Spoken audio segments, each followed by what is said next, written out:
Welcome to Artist Talks. Today I'm going to review an album. I'm going to do a lot of these album reviews just real quick to discuss some of those albums that had an impact on me, some of the stuff that I listen to while I'm doing my artwork. I'll review some of those albums and just give you some history, some stories with me and music. I had a real close relationship with music. I'm a big time music lover. I love hip hop. I came of age under hip hop, but I listen to music going all the way back to the 40s, all the way up to today. But this era and these songs that I'm going to describe kind of describe my coming of age, I guess you could say. But the album for today is Me Against the World.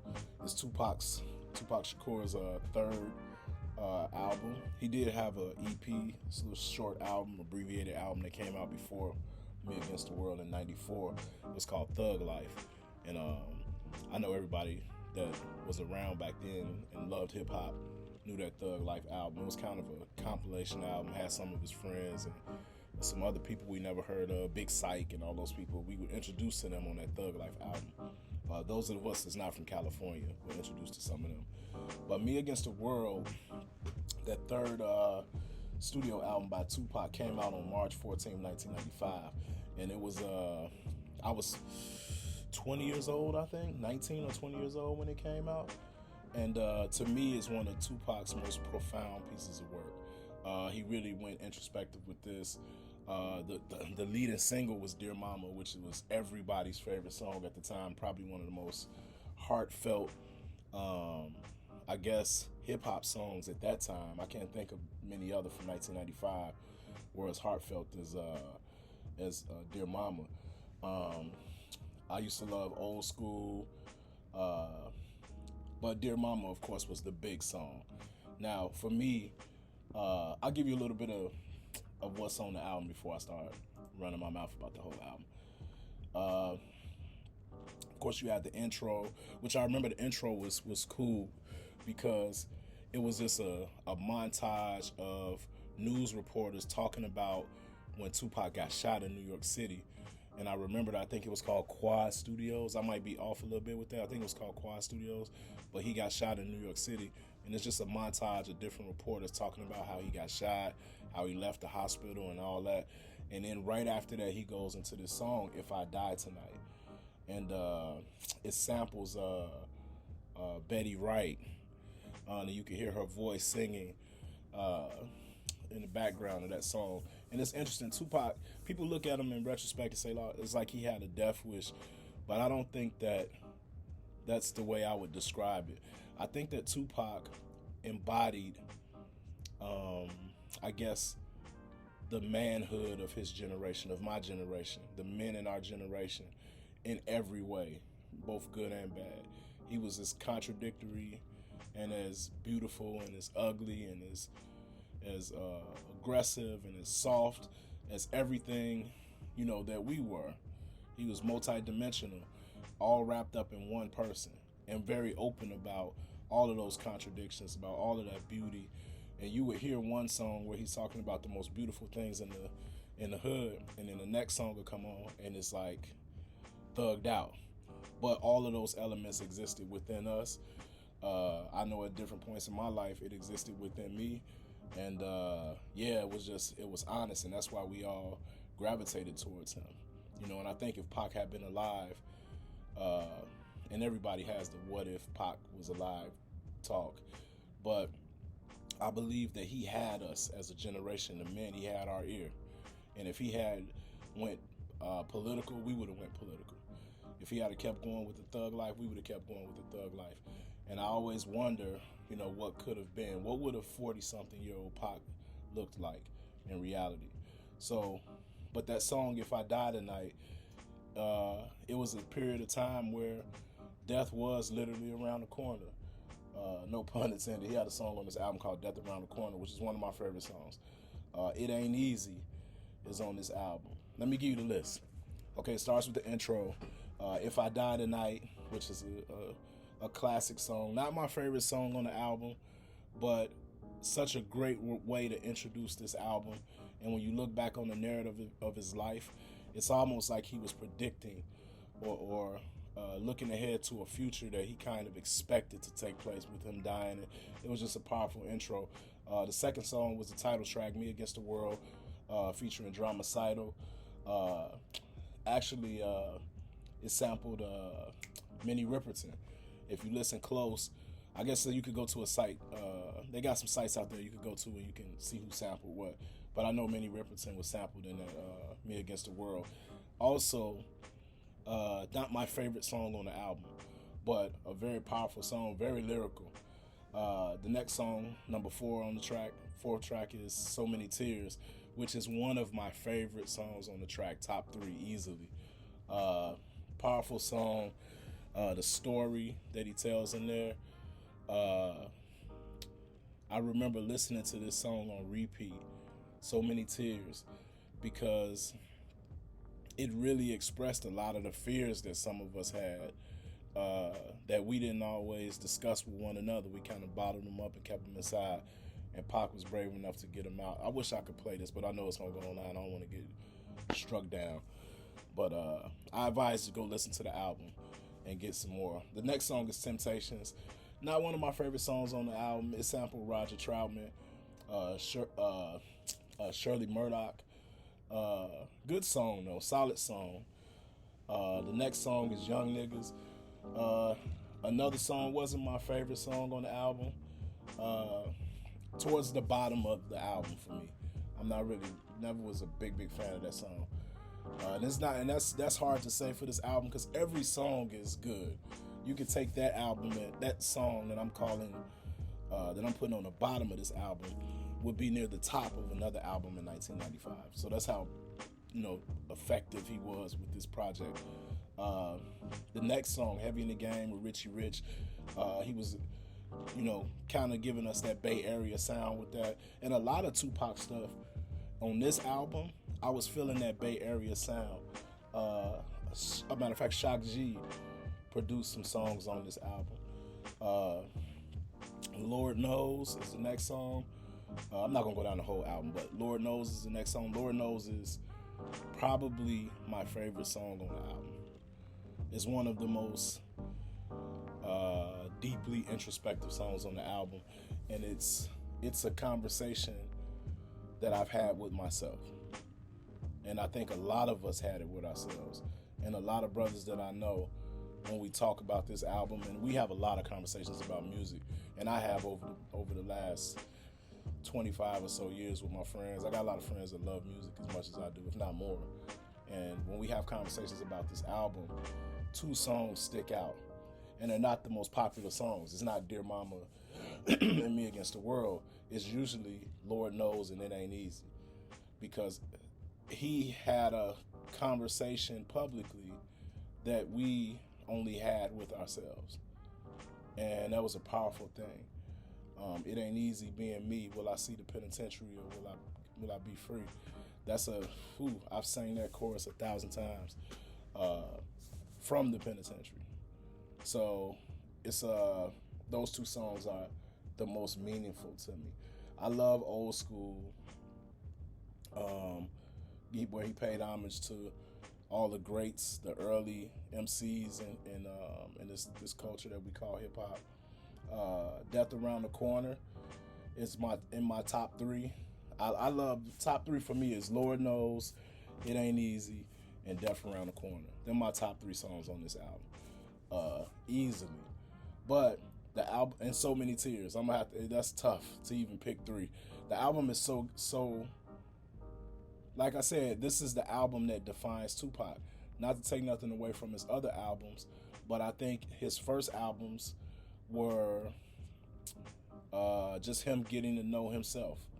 They were labeled as conscious albums, and they were. He did poetry on them and all this, but the production got good on this album. This is the first album I think that Tupac had some really solid production and had some really the lyrical content. He told the truth. He told the truth about himself on this album for the first time, I think. And like I said, not to take nothing from his other works, Thug Life, I think, was more of a persona. Tupacalypse was his intro. So we didn't get all that we could have gotten from Pac in that album, but I do think that that this album, I don't know, it just told the truth. This is the album where we got to know Tupac better than any other album. Now, production-wise, All Eyes on Me is a better album when it comes to production. It's so much cleaner. Just Death Row at the time had a production facility and a machine that was working great. You know, the Death Row machine was cranking out hits, and they had some of the best producers out in the world working with them at the time. So it's like you couldn't help but produce a great album sonically, and it was a double CD. I'm talking about All Eyes on Me, but the quality of the songs were less introspective and more him being fresh out of prison and revisiting that persona that he gave us with the Thug Life album, you know, with Death Row, and you can even hear it in his voice. It was almost like he was surging forward. He was rushing in a way, and I don't know if it was because, like, people assume, you know, he was in the studio a lot and working hard and going at it like that because he thought he was going to die. I don't think it was necessarily that. It was just he was fresh out of prison. He was ready to get to it. He had been sitting down, and he's an artist. He wanted to do, you know, create. He wanted to create. He wanted to perform. He wanted to you know, do what he loved and what he could do. So he was excited, I think, when he was with Death Row, and he was jumping off the walls like a pinball machine, and now you could hear it in the music. Me Against the World was more paced and metered, and clarity with the lyricism, clarity with the message, and I didn't get that from All Eyes on Me. Even though All Eyes on Me was more songs, it was more clear. You can listen to it today. It sounds sonically, it's better. All that, it's all great. But this album right here was incredible, and it was recorded between 93 and 94. And a lot was happening between 93 and 94. We take for granted 93 and 94, the greatest MCs being, of course, Biggie. Some of the greats were around at that time making music. Biggie, of course, Pac was around with this album. You had Nas coming out soon after, Wu-Tang coming out soon after. There was an explosion of Hall of Fame level MCs producing material at that time. But sometimes this album, I think, gets swept under the rug or overlooked for the more flashier albums like All Eyes on Me. I think there's some people, and I had conversations with people that assumed that, like, All Eyes on Me was where Tupac emerged as a superstar, and I don't believe that to be so. I think he emerged with Me Against the World, and from that point, I don't think he returned to that Me Against the World feeling until he did Machiavelli. And Machiavelli, a lot of those songs were introspective, and again with those same contradictions.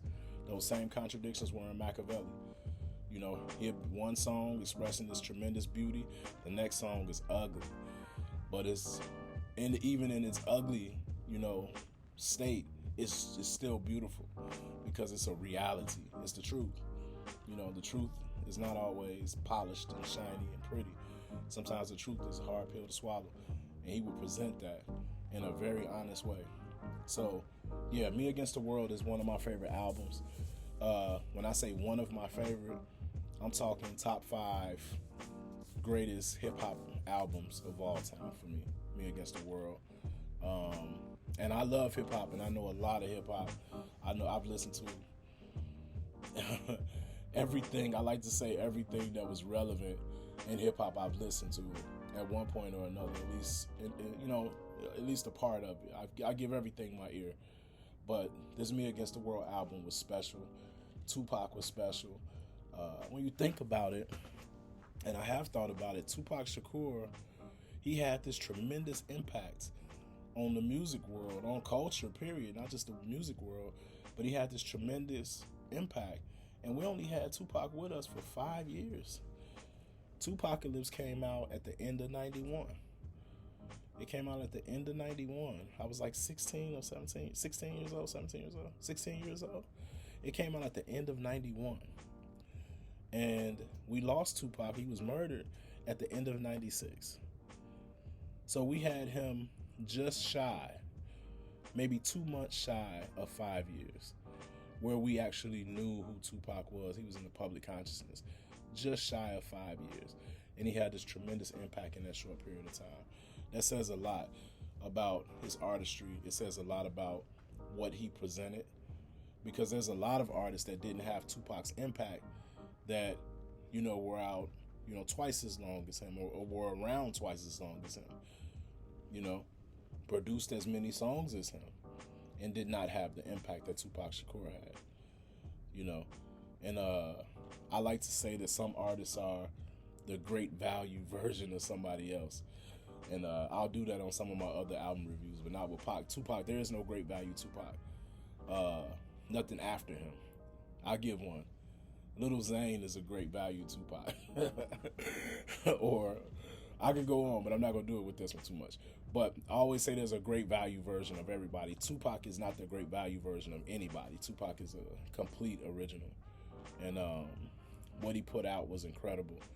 And I still listen to this album today. I listen to all Tupac stuff still today, but this album, I would say he's been gone since 1996, September 1996. He died. It was murdered. He died in September of 96. I would say that here in 2022, I listen to at least a song off Me Against the World every week. I still listen to this album all the time, in part or in the whole album sometimes, but not a week goes by that I don't listen to some of these songs to inspire me and to remind me about where I was mentally, emotionally, spiritually, back when I was coming of age as a young man.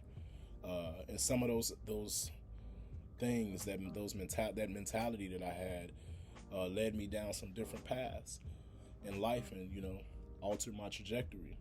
And I still love that album. Still love Pop. Top 5 albums of all time, Me Against the World. So follow me on social media at Yakub_Studios. Excuse me, Yakub_Shabazz. There'll be some links here you can follow. I'm on Twitter, same name. Twitter, Instagram, Pinterest, Tumblr, everywhere. I'm all social media. I don't check all those social medias all the time, but if you were to message me on there, I'll catch up with you sometime. But yeah, Me Against the World, top 5 all time. Look out for my upcoming album reviews. I got some more coming soon. But let's keep the conversation going, talking about art and culture and all those things in between that connect us. So yeah, until next time, peace.